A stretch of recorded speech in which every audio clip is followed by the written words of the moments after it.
It's DR Congo's richest province. Its minerals mined by some of the world's biggest companies. But Katanga is in serious trouble.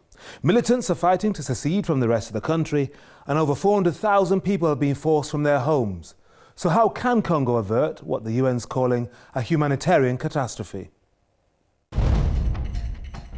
It's become known as the Triangle of Death, an area of violent conflict between the central towns of Pweto, Mtwaba and Manono. Since October 2013, fighters from Mai Mai Bakata Katang, who are demanding an independent Katanga, have stepped up their campaign there, attacking local chiefs and destroying villages. Over 400,000 people have been driven from their homes, with aid agencies struggling to reach them. Meanwhile, the UN's 22,000-strong MONUSCO force has been busy in eastern Congo, but now their leader, Martin Kobler, is warning of a humanitarian catastrophe. Hello, I'm Henry Bonsu. Welcome to Africa Today. Well, the struggle for control of Katanga goes back to the 60s when Western powers helped the mineral-rich province break away, provoking a conflict that lasted 3 years. Bringing this one to an end without further bloodshed is now the highest priority. With me to discuss all of this is Vava Tampa from the lobby group Save the Congo. Also here in the studio is Dr. Gabi Hesselbien, former lead researcher on DRC at the Crisis States Research Centre at the London School of Economics and Political Science. And on the line is Michael Deibert, author of The Democratic Republic of Congo, Between Hope and Despair. Welcome to all of you. Thank you. Thank you. Dr. Gabi Hesselbien, first of all, this triangle of death and the problems that the UN has got in trying to get a grip on what's going on there. And then, of course, we've got 400,000 people internally displaced. This is a serious crisis, isn't it? Of course it is serious. However, it's not only serious in Katanga. It is basically all over the DRC. And the main reason for this very, very critical situation for so many people, and millions of people actually, is the fact that the Congolese army is completely dysfunctional. So in the kind of absence of the army, it is the UN kind of stepping in to do what is possible on the ground. Well, the UN operation there is called MONUSCO, and of course it's led by a gentleman called Martin Kobler, who's made headlines around the world saying he feels a sense of guilt when it comes to Katanga and this triangle of death because his troops have been busy elsewhere in Kivu, in the east of the country. Is he right to feel guilty, do you think? I'm not entirely aware how he specified his guilt, but a huge problem with the UN troops, and this is not only under his leadership, it has been the same before, since years, is that the UN has a lot of trouble to actually do what they are supposed to do, and that is to protect civilians. There are so many groups fighting in the DRC, and of course the bulk of them are in the east, but they are elsewhere in the country, that it is very, very difficult to decide where to concentrate the troops. And as far as I understand, he is thinking of sending one brigade to That's Katanga. right, about 120 or so extra troops. Vava Tampa, when you look at the situation in Katanga, what do you see? It's a humanitarian crisis. It could become a humanitarian catastrophe if we do not act. And the problem is, I mean, Dr. Gabi mentioned the Congolese army. There isn't such thing as the Congolese army.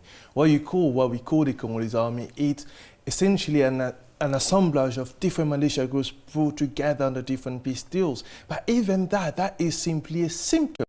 The reason you see different part of Congo essentially falling into this humanitarian crisis is because of the crisis of governance and legitimacy in Kinshasa. The government in Kinshasa, Kabila's government, has failed and has failed catastrophically. And until and unless all of us, even those of us who are blaming the UN and others, start actually asking ourselves, what is Kabila doing? What is Kinshasa doing? None of these crises would actually end. Well, that sounds like a very good reason to break away. If you look at the Mai Mai Katanga people, they're saying, we want to move to a position of self-government. We don't want to be under the yoke of Kinshasa anymore. They're going about it in a very, very violent and crazy way. But at the same time, Is there method in the madness? I tell you, I am Congolese, so the whole idea, and I'm really conscious of history, the whole idea of succeeding or Katanga going apart, or even Kivu, as some people have been arguing over the past 10 or so years, it's a foreign idea. It's been imposed on the Congolese, on few rotten Congolese. So even those of the Bakata Katanga, Mai group, those are not militia groups, those are simple pitiless criminals. Now, Congo is not going to break apart, neither would Katanga break apart. What we need to do is we need to address the crisis of governance, legitimacy in Kinshasa, and then all of those symptomatic crises we see in the Kivus, in Katanga, in Equateur, in Dongo, would actually go away. Okay, well, let's talk about this in a bit more detail and look at the roots of it. Michael Deibert, you've just written a book on the Democratic Republic of Congo, Between Hope and Despair. Now, Vava says the idea of secession by Katanga is a foreign idea, but it goes back quite some way to the early 60s, does it not? People have long wanted to leave the larger political entity that is Democratic Republic of Congo. Well, I would say there are two key points that one must look at to understand this current situation in Katanga. One is that, in my view, the whole idea of secession for Katanga from the rest of Congo is a bit of a red herring. That was largely imposed. It's largely a foreign colonial import, whether it's the fact that under direct Belgian rule, Katanga was administered as a separate entity for almost 20 years, or at the time of independence, you know, the Belgians helped create an organization called CONACAT under Moise Tshombe that helped to murder Congo's first prime minister, Patrice Lumumba.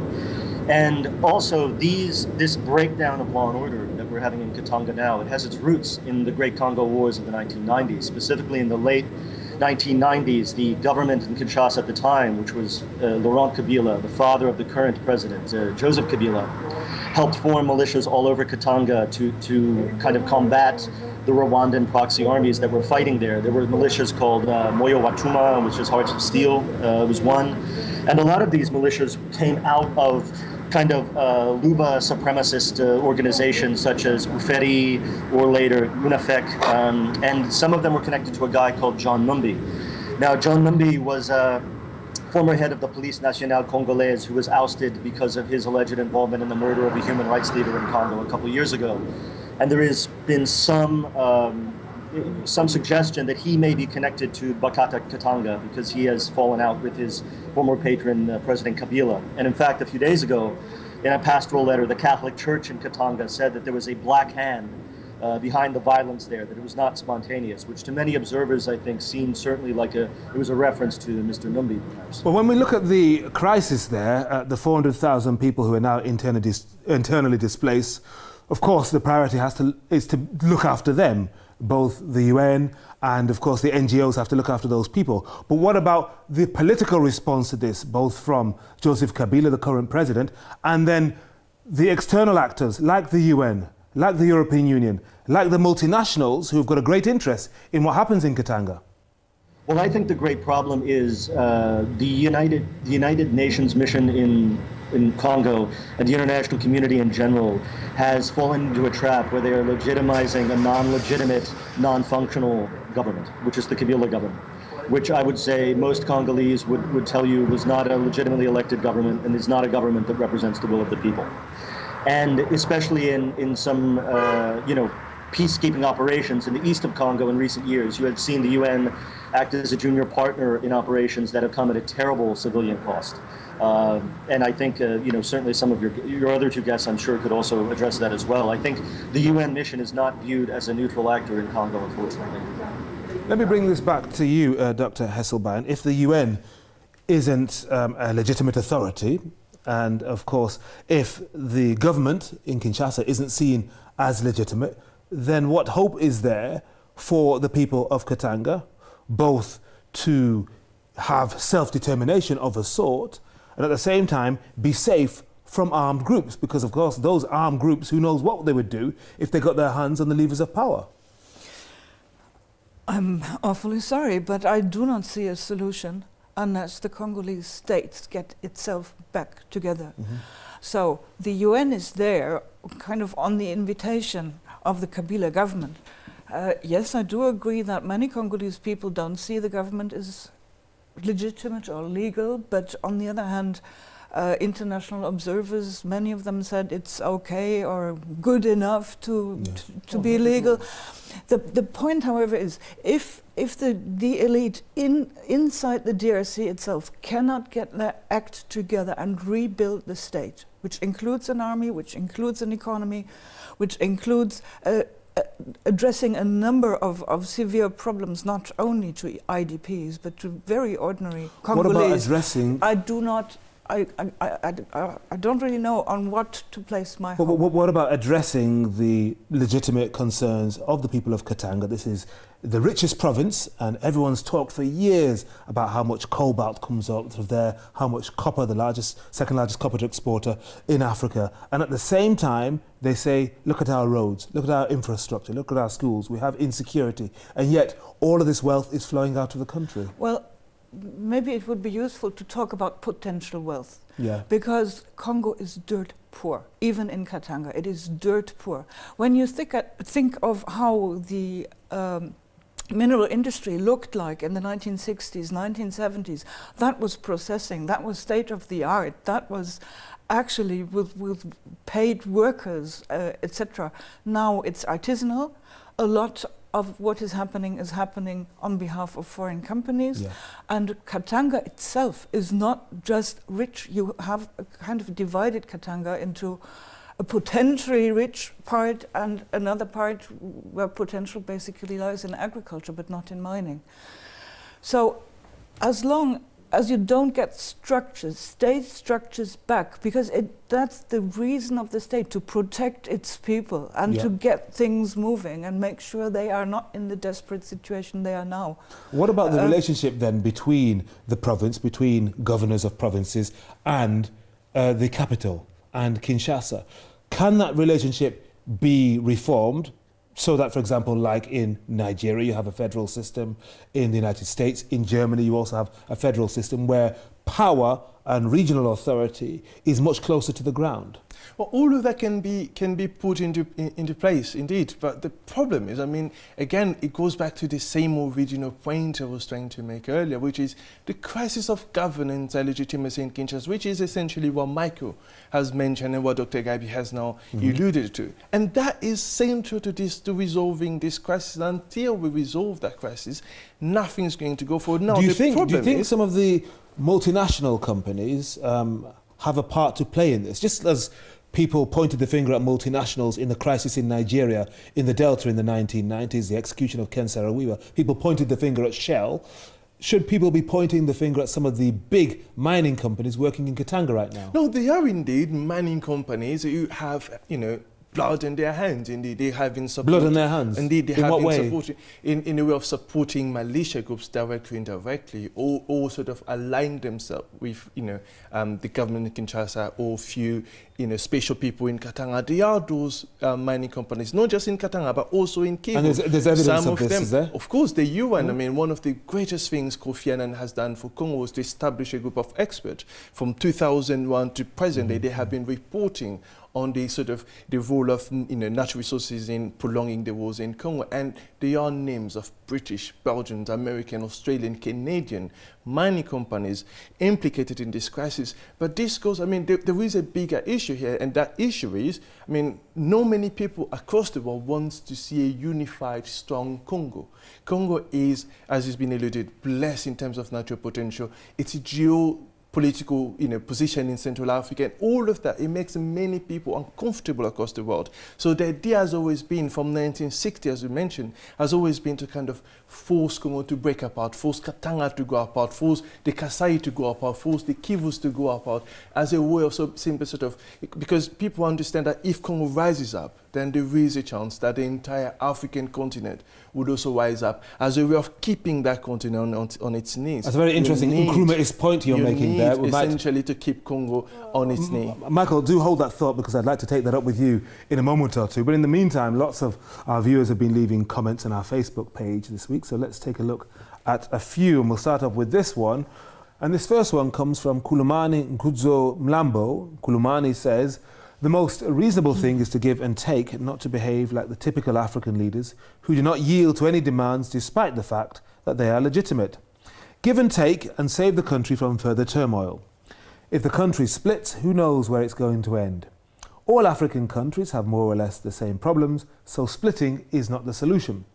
The second one is from Tony Daffida, who says, the people of Katanga have been marginalised for far too long. They have the right to seek self-determination, just like the people of South Sudan. And finally, this one from Bamanga Vernon. Bamanga says, DRC is plagued with physical and geographical problems. The heavily forested eastern region is both mountainous and filled with gold and diamonds. These conditions create the perfect cover for violent rebellions, with the forests offering sanctuary to rebels, and the rich minerals subsidizing them. Any army, no matter how big, will struggle to defeat them. And if you'd like to get in touch, here are some of the many ways you can do so. Keep your thoughts coming in. You can email us or text us. Go to our Facebook fan page. Or you can follow us on Twitter.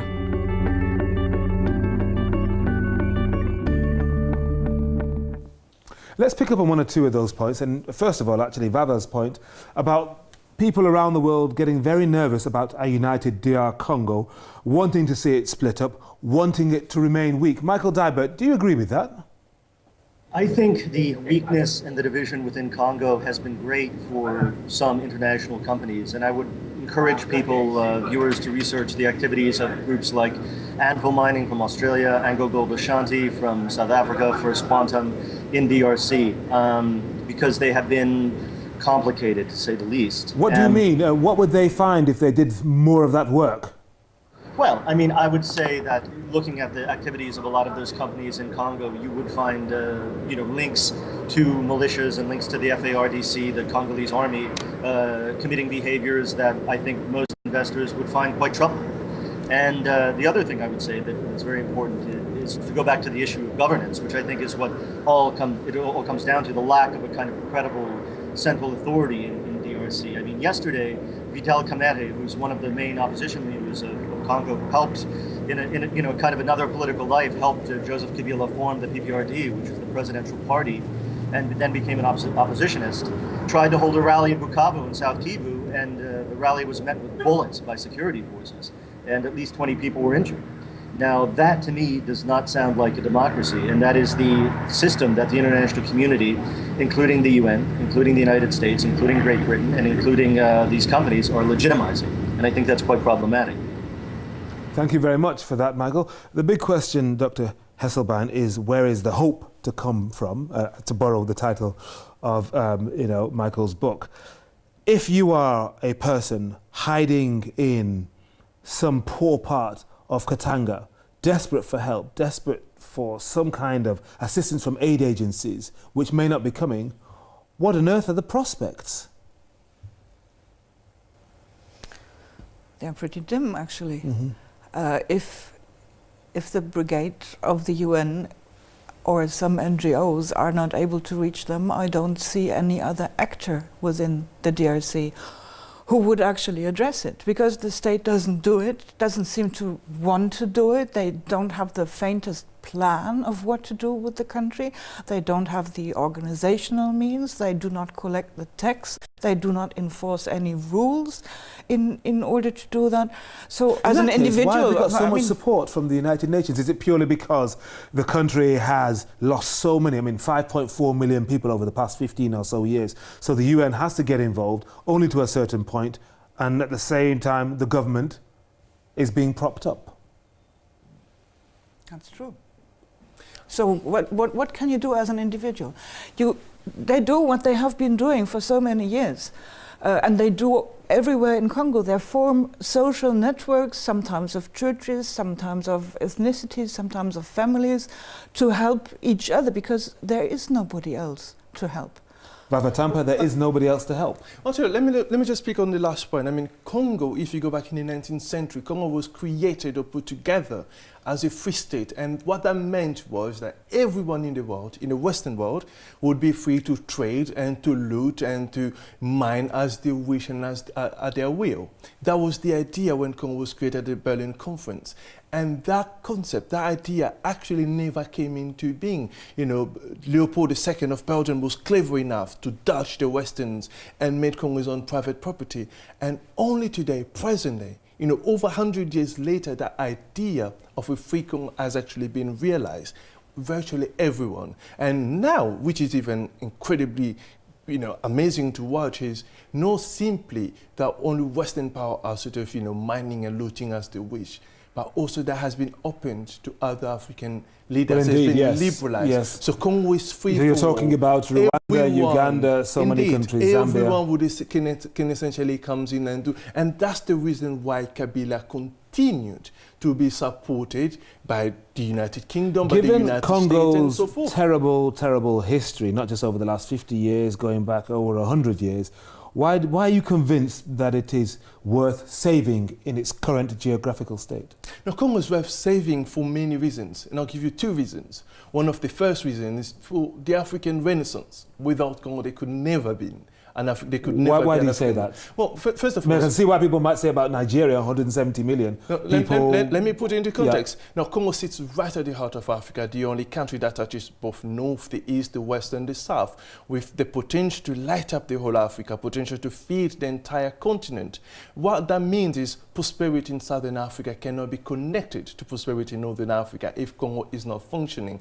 But Congo hasn't been functioning all this time, and people have been getting on with it. The same could also be said between the east and the west side of Africa. Now, what another part of this diagram is also given now the insecurity in the eastern side of Africa. So you need essentially a Congolese state that could help almost, be the guardian of security. That's the first part of it. The second part of it, why Congo needs to be saved, is also deep integrated into the Congolese identity, Congolese psyche. Now, if there was ever a chance of Congo breaking apart, it could have happened in the 1960s. The reason I say 1960 is because we had been colonized. The idea of Congo be united, someone from Katanga, people from Katanga had no idea what Kinshasa was, or the Kivu was, or Equateur was. There was no connection. 50 years later, 50 years of living together, and amazingly living under a peaceful dictatorship of Mobutu for 32 years.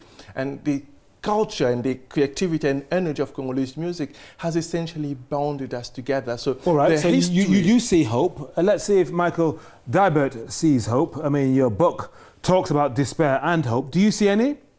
Yeah, I would say there are two issues that we have to look at. One is that whether you travel to Matadi in the west, or you travel to Kisangani in the center, or Goma or Bukavu in the east, the Congolese people feel themselves to be Congolese for the most part. There is a national identity there across the country, more so than in a lot of places I've been in Africa, I must say. And I think in that sense, there is, everybody roots for the same football team, so to speak. And I would say, if there's hope, yeah, there is hope, but I think the West, the international community, for example, stopped supplying Rwanda with weapons that they can use to support proxy militias in the east of Congo that have been destabilizing the country for now almost 20 years. That'd be a good step in the right direction. They did that briefly after the M23 rebellion, but there wasn't a lot of follow-through with it. Also, hold Uganda accountable. I mean, for some reason, Uganda, which has also been active supporting different militias in the east of Congo, has gotten a bit forgotten, I would say, in the international discussion. And also, I mean, Zimbabwe is a country that also gets often forgotten. I mean, the Zimbabwe military political complex made a tremendous amount of money. All right, we're going to have to end it there, Michael. Thank you very much for bringing us to a close. And that's it for today. Thanks to all those of you who sent in comments to us. Remember, you can email us at the address on screen. You can also text us, and don't forget, you can also follow us on Twitter. Many thanks to our guests, Vava Tampa, Dr. Gabi Hesselbien, and Michael Deibert. Join us next week for another edition of Africa Today. Until then, it's goodbye. And on behalf of the whole team, thanks again for watching.